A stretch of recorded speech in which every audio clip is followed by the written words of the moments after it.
Mistake number one, buying because of emotions only. Let me tell you a story. May mag-asawang dumating sa viewing. It was a weekend. Tahimik. May music sa background. Imagine niyo lang ha. Amoy mabango ang model unit. Yung amoy na parang mayaman ako dito. Tapos sakto. Sunset.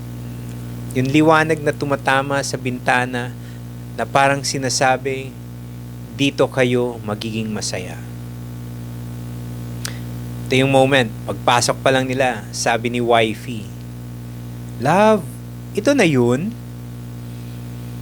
Alam niyo yung feeling na yun?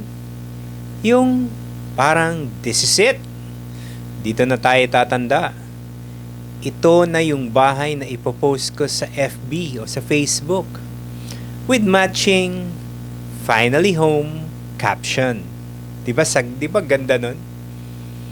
Well, meron kasing social media versus reality. May picture na agad sa utak. Christmas tree sa sala, kids running around, coffee sa balcony, soft lighting, slow life. Walang picture ng bills, traffic, monthly amortization due date. What they didn't ask, so anong nangyari? Walang tanong tungkol sa kailan ba ang turnover date. Walang tanong tungkol sa magkano ba ang association dues or ang homeowner's dues.